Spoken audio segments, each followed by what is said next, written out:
Hi, I'm Christopher Dunnigan. This is HandmadeInVermont.com, and today we're talking about the Hubbardton Forge Mason Medium Outdoor Sconce. It's a beautiful fixture. You can use this inside too with no problem. It's also a full line of Mason fixtures. There's post light, there are sconces, and hanging lights. Check them all out. This is the 33003. Let's get into the size of the fixture first. So this is 11 inches tall, and that's going to be the distance from the bottom of the glass to the top arc that you see, that middle on top.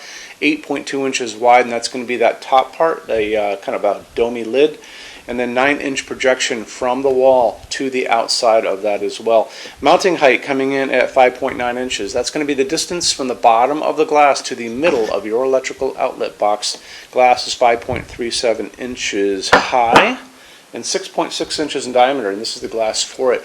I also want to show you the other glass too for the other guys. So this is the glass for the smaller one. Check it out. And then this is the glass for the largest one, and it is nice and heavy. Hubbardton Forge does not skimp when it comes to glass. This is the quality of Steuben. A lot of people who have bought fixtures in the past have no idea of how good something can be until they get this in their hand, and they're just astounded by the quality of it. So, back plate on this coming at 5.5 inches by 4.9.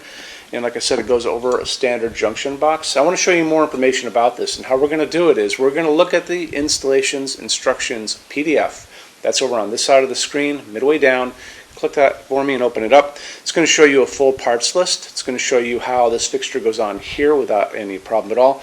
There's a mounting bracket, and that's the part that's going to go on the junction box, and then after that, once you've wired it up, you put the fixture onto that bracket. There's two little holes on the top of the fixture, of the back plate, two little holes on the bottom, and they all line up together to keep it on.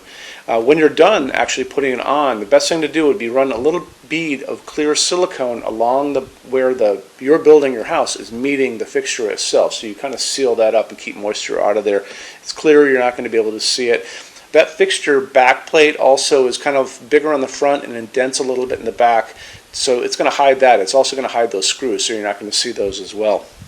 Let's get into a little bit more information about what's going on inside of this, because that's what you really want to know. This is going to be using a G9 socket. G9 sockets accept G9 bulbs, and they have these little prongs on the bottom. They also sometimes have little tabs, little metal tabs. And you can use up to a 60-watt halogen if you want to, but a lot of you guys are going to want to be using LEDs, and I think you should. So LEDs come in lots of different types and flavors, and the best way to look for them and at them is probably on Amazon. So not on your phone, but on a computer.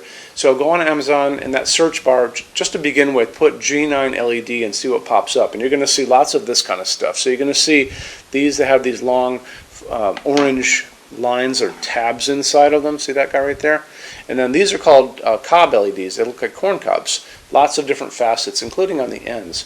So there's no right or wrong on these. They're not expensive. You could try them out and see how they look. And the other thing about this is what I talked about in the video for the smaller one, and you should watch that video too, because I actually I had the fixture there on the table, and I have lots of information about how the back plate works. So you might as well look at that other video so you get a more in-depth view of the back plate. It's good to do. Anyway, so this collar here is going to be basically hiding your bulb. It's going to be sitting inside of this. So this is a pretty big collar. It's more than 1 inch deep, and it's going to be able to hide quite a few of these. So this is a 75-watt equivalent. This is a 60-watt equivalent. These smaller ones are 60-watt equivalents as well. See the difference between those two? So when you're looking, I would probably look for a 75 or a 60-watt equivalent LED to begin with, and it could be this one or it could be the cob ones. And then the other thing that we talk about, color temperature, and also if it dims. Most of them are going to be non-dimmable. Some will be dimmable. If you're going to be using this in like a covered porch, or maybe around on a patio with lots of chairs on it, and you're going to hang out with your friends drinking wine after dinner, you might want to dim this. I think that's a great idea. If it's just going to be general lighting, you don't have to use a dimmable bulb. So just remember, when you're doing this search, you're going to probably want to do, well, let's talk about the color temperature of the light, because that's important. And I talk about it in every video where we use LEDs. 2700 Kelvin is going to be the super yellow light. That's going to be like a setting sun.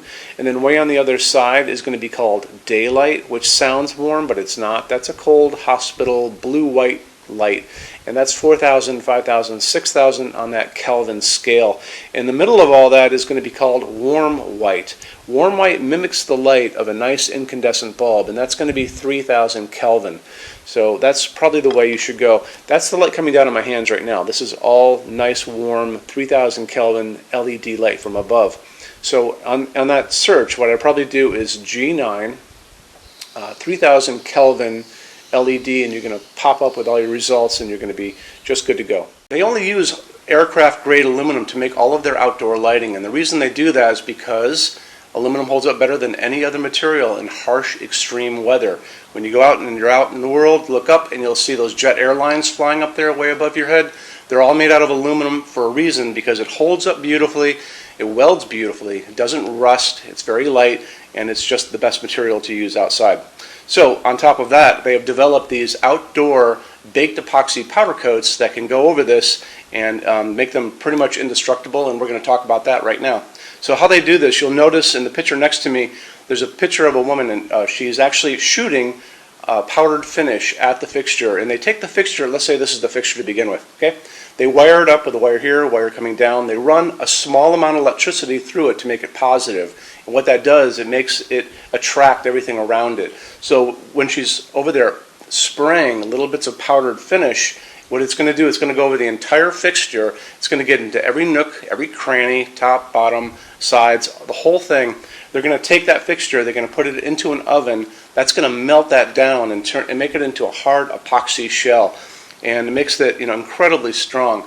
Because they do this, and these things have been tested in these wind chambers where they have shot, salty seawater at them, basically, because that's what's going to happen on a beach, right? Where a lot of these things are going to end up. They had to really do that to make sure that they're going to hold up for you. And because they have done that, they offer the best warranty for the entire lighting industry. And you can see that over on the left-hand side of your screen. Limited lifetime warranty for residential use, and check it out, and it'll really make you feel better about their products. Okay. Moving on from there, why don't we talk about our showroom in Vermont. We have over 350 Hubbardton Forge fixtures spread across 2 floors. We actually have a What's on Display page on our website. It's over in the red tabs over on the left-hand side of your screen, so you can open up that and check it out.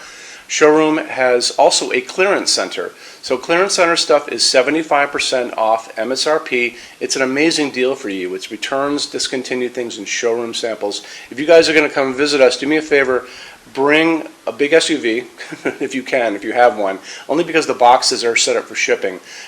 Measure everything you can think of. So measure with a measuring tape, measure your ceilings, measure counters, tables, distances between junction boxes and things like ceilings, because if you're looking, you want to make sure when you're looking at these things that they're going to be able to be used by you for your needs, okay? And then also bring an iPad. If you guys are doing a project and you have a tablet laying around at home, take pictures with that. Take pictures, and you can bring that tablet in, and we can go through all those pictures together and look and see what you guys are doing, and I can help you out on that, okay? So when you buy your Hubbardton Forge fixtures from HandmadeInVermont.com, shipping is free to every state except Alaska and Hawaii. No tax if we ship out of the state of Vermont, and we're the only dealer with 90-day returns and no restocking fees. No one else does that. Some larger items, generally big things on pallets and custom things, are going to be non-returnable. We'll always tell you that on the page for it, so just keep your eyes peeled for that.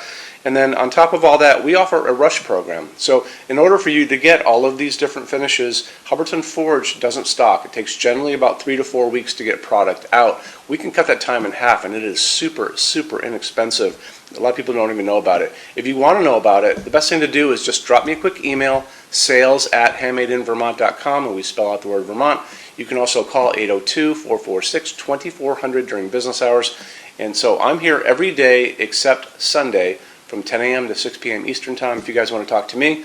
And then you can email us 7 days a week at sales@HandmadeInVermont.com, and we spell out the word Vermont. So I think that kind of wraps things up on this. You guys have any questions at all, let me know. Thank you for stopping in today. Take care. Bye-bye.